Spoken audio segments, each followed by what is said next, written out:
چھوڑ دو, فراڈ چھوڑ دو, حرام چھوڑ دو, حلال کماؤ اور سچ بول کے بیچو. 10 کی بجائے 5 کما لو لیکن حلال کے کماؤ.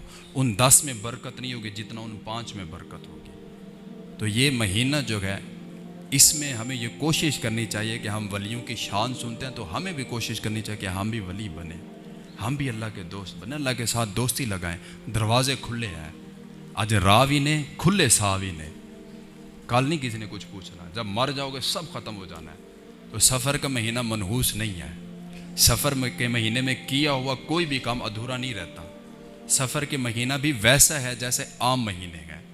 کوئی اس کے بارے میں اس طرح کی بات قرآن و حدیث میں, اسلام میں, دین میں کہیں نہیں ملتی. یہ ہماری وہم پرستیاں ہیں. یہ اس سے بڑی بات اور کیا ہو سکتی ہے ہم سنیوں کے لیے کہ اس مہینے میں جتنا بھی بزرگان دین ہے کثیر تعداد میں ان کے عرس مبارک آتے ہیں. سب چھوڑیں, داتا حضور کا عرس سفر میں ہوتا ہے. بات ہی ختم ہو گئی, پیچھے کچھ راہ ہی نہیں ہے. تو صرف یہ پیغام تھا, نماز قرآن کو اپنی زندگی کا شعار بنا لو, اپنی تنہائیاں پاک کر لو, اپنے رزق کو حلال کر لو, اپنے گھر میں دین اسلام کا چرچا کرو, بول بالا کرو.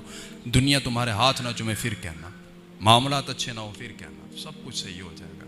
اللہ کے ساتھ دوستی لگائیں, اللہ کے ساتھ اپنا رشتہ قائم کریں, اللہ کے ساتھ اپنی محبت قائم کریں. انشاءاللہ ہمارے دن اور رات بھی اچھے ہو جائیں گے, ہمارے معاملات بھی اچھے ہو جائیں گے, گھر میں برکتیں بھی آئیں گی.